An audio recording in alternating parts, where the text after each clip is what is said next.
A palavra de Deus, como sempre, nos trouxe ensinamentos muito oportunos para o momento que vivemos.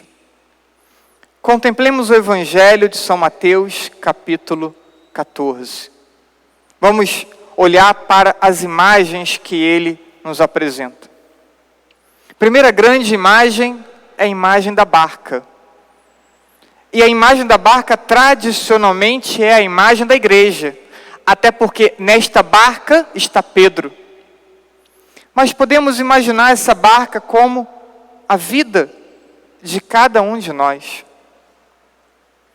Essa barca, ela está, diz o texto, longe da terra. E quanto mais distante da terra, mais profundo o mar, e mais então sofre a influência do vento forte, do vento contrário, do mar agitado. E vemos então, nessa realidade de distância da terra, a ausência de segurança humana. Eram pescadores e pescadores experientes, e mesmo assim estavam com medo. Não havia segurança naquele momento. Então, a nossa barca, a barca da nossa vida, muitas vezes se encontra sem segurança humana, ou até não planejemos nossa vida buscando seguranças humanas.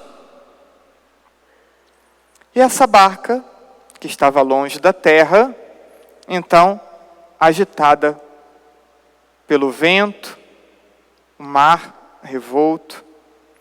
Imagem dessas tantas situações de nossa vida, de tribulação, de dificuldade, como esse momento que vivemos agora.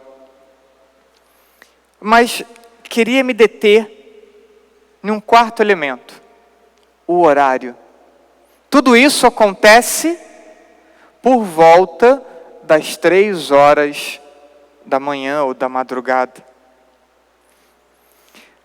Vários filmes e programas de TV sobre fenômenos paranormais classificam esse horário, entre aspas, como o horário do diabo, a hora do diabo, 3 horas da manhã.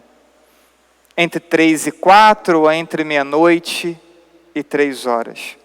É uma opinião de senso comum, mas é uma opinião unânime, de que esse horário mais intenso de escuridão, é o momento de mais poder do demônio. Saindo do senso comum, indo para os evangelhos, vemos Mateus, Marcos e Lucas nos apresentando o horário da morte de Jesus. Jesus morre na hora 9, nessa compreensão moderna, às 15 horas, às 3 horas da tarde. Por isso, celebramos a ação litúrgica na Sexta-feira Santa, às 15 horas. O demônio, então, se posiciona no extremo oposto à hora da misericórdia, à hora de nossa salvação. Ele se coloca no extremo. Bem, a Escritura insiste que essa escuridão, esse período de intensa escuridão, é ocasião de tentação, é ocasião de pecado. Além disso, podemos recordar que Judas traiu Jesus à noite. Vendeu Jesus. Pedro nega Jesus antes que o galo cante. O galo canta cedinho, quem vai mais para o interior.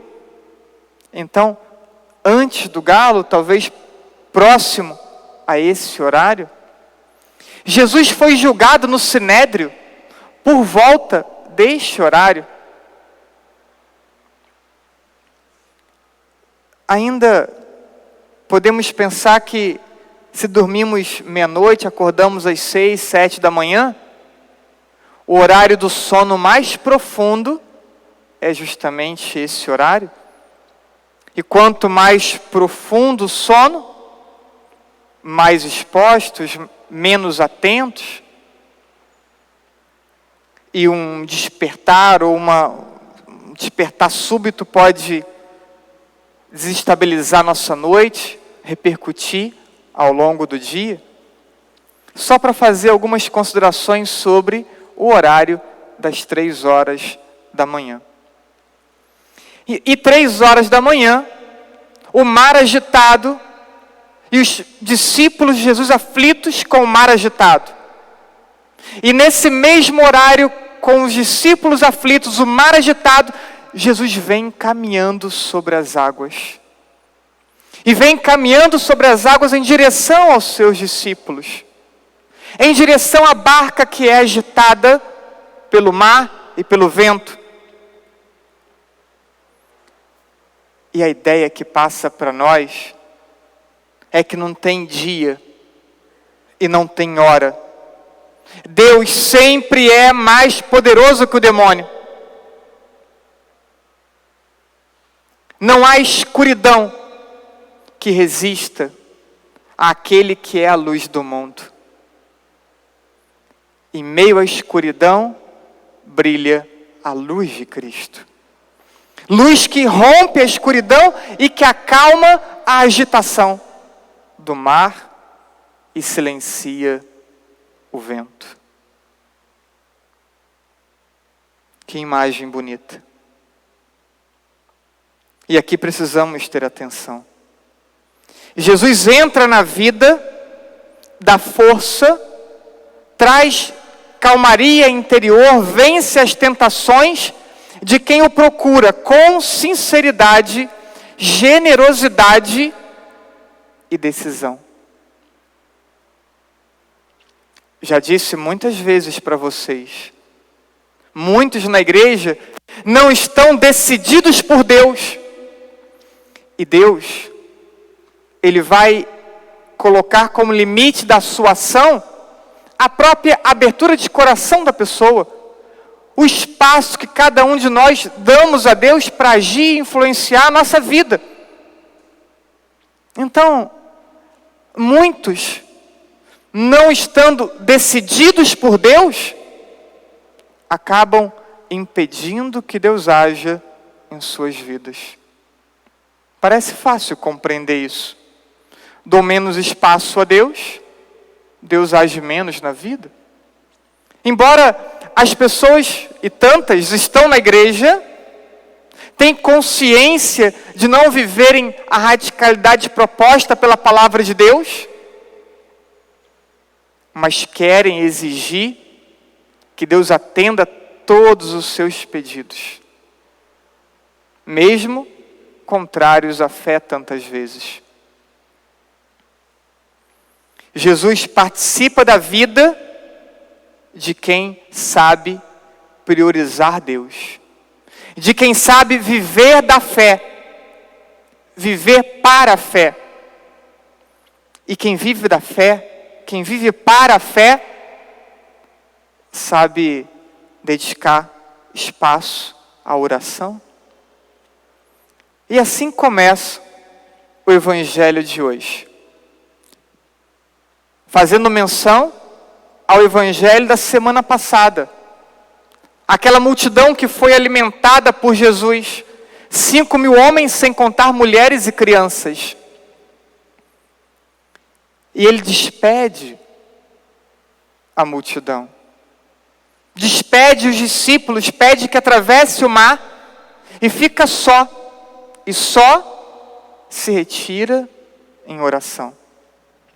Reparem, ele para tudo. Em meio àquela multidão de 5.000 homens, quantos ainda não esperavam um milagre? Quantos ainda não tinham talvez necessidade de uma libertação por parte de Jesus? Mas ele despede a multidão. Seus discípulos talvez teriam dúvidas para tirar com ele. Os discípulos sempre tinham dúvida, parece que nunca entendiam nada. Certamente teriam perguntas a fazer sobre o que Jesus ensinou. Mas Jesus despede os discípulos para orar. E é uma oração pessoal, é uma oração só Ele e o Pai, uma oração de intimidade com o Pai. E mais, é uma oração prolongada, do final da tarde ao meado da madrugada, às 3 horas da madrugada. O texto bíblico demarca bem o tempo que Jesus ficou em oração, do final da tarde à madrugada. Quantos de nós, em meio à agitação, não sabemos parar para rezar? E mais, justificamos nossa falta de oração com a correria do dia a dia, mas não abrimos mão do tempo que ficamos nas redes sociais. O Brasil é um dos países que mais dedica tempo às redes sociais no mundo. Não sabemos parar para rezar. E o texto mostra isso. Temos muitas coisas importantes, mas, mesmo assim, Jesus para rezar. E é essa oração de intimidade. Muitos cristãos não têm intimidade com Deus. Não sabem parar para rezar. E quando para é algo breve, algo rápido, algo... Pensem. A própria missa. As pessoas vêm para a missa. Alguns minutozinhos antes da missa, estão rezando? Não. Estão mexendo no celular, olhando WhatsApp, YouTube, Facebook. Eu vi uns 4 hoje na missa. Poucos minutos antes da missa. Jesus presente no sacrário, mas nem dentro da igreja paramos para fazer oração. Abrimos a igreja 15 minutos antes para que entrem, e nem esse tempo conseguimos fazer oração.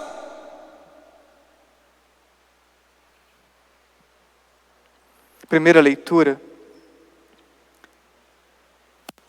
de 1 Reis também colabora com a nossa reflexão de hoje.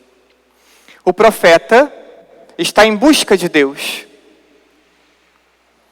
Então, primeiro experimenta um vento impetuoso.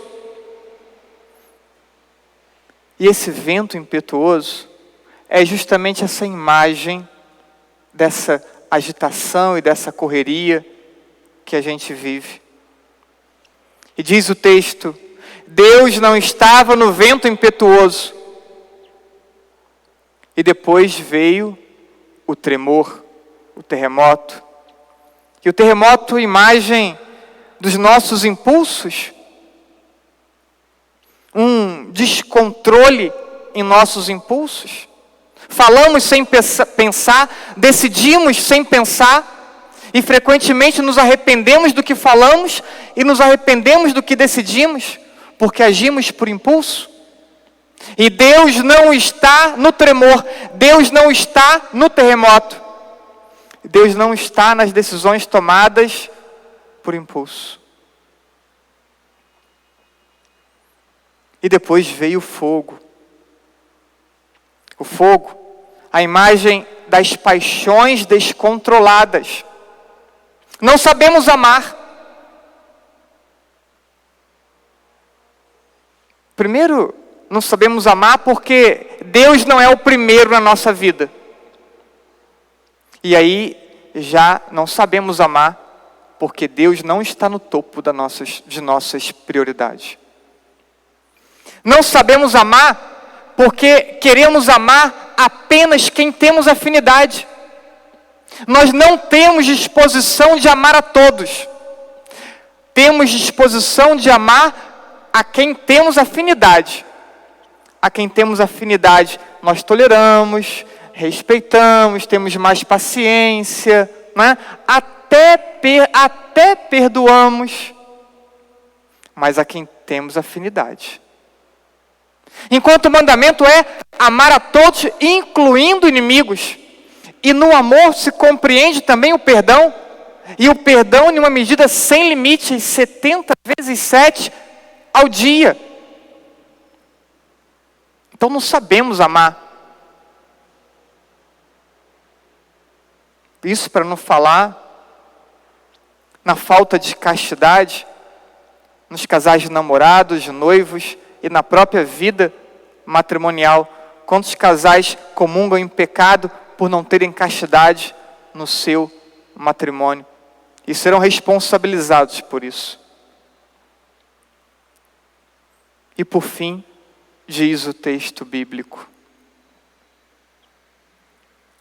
Deus estava no murmúrio de uma leve brisa. No murmúrio de uma leve brisa. Imagem do silêncio interior. Esse silêncio interior, ele é condição para encontrarmos Deus. Ele é condição para escutarmos a voz de Deus. Ele é condição para que consigamos ter um juízo acertado e decisões corretas. Sem esse silêncio interior, não encontramos Deus. E porque não conseguimos silenciar, Deus permanece desconhecido de muitos cristãos.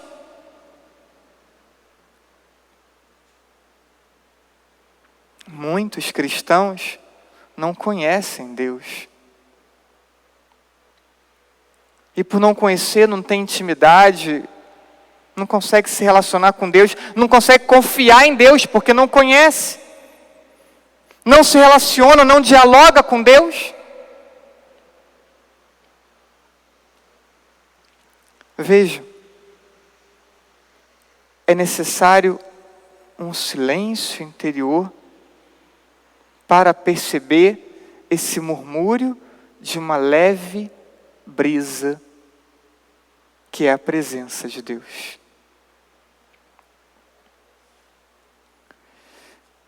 E aqui está o que cada um de nós precisamos fazer ou viver para trilharmos um caminho de fé e um caminho de conversão permanente.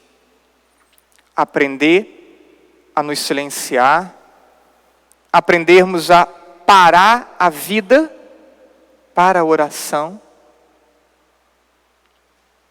aprendermos a dedicar tempo prolongado a estar com Deus. Ler sua palavra, rezar o Santo Terço, visitar Jesus no sacrário, participar da Santa Missa, se possível mais de uma vez por semana. Dedicar tempo. Como buscar a santidade? Se não aproximar-se de Deus? Então, aqui está o nosso caminho de fé e de conversão. E não é um caminho só pessoal. É um caminho comunitário. Porque quando eu me aproximo de Deus, quando eu trilho um caminho de conversão, eu vou construindo um ambiente de santidade. Eu vou construindo um ambiente de presença de Deus.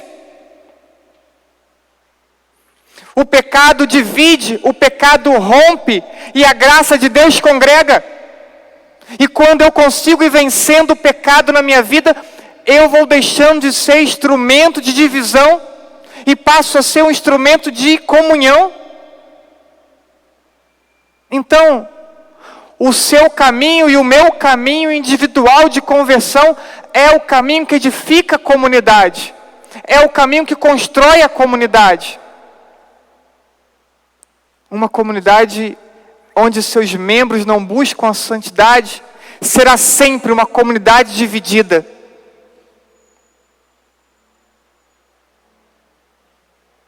Peçamos a Deus a graça de nos preocuparmos verdadeiramente com a nossa própria vida e nosso caminho espiritual.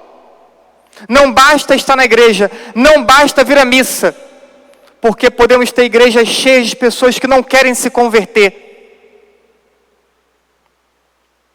E não é a sua presença na igreja que garante a tua salvação. É a intensidade com que você busca Deus. É o acolhimento que você tem da palavra dele na tua vida.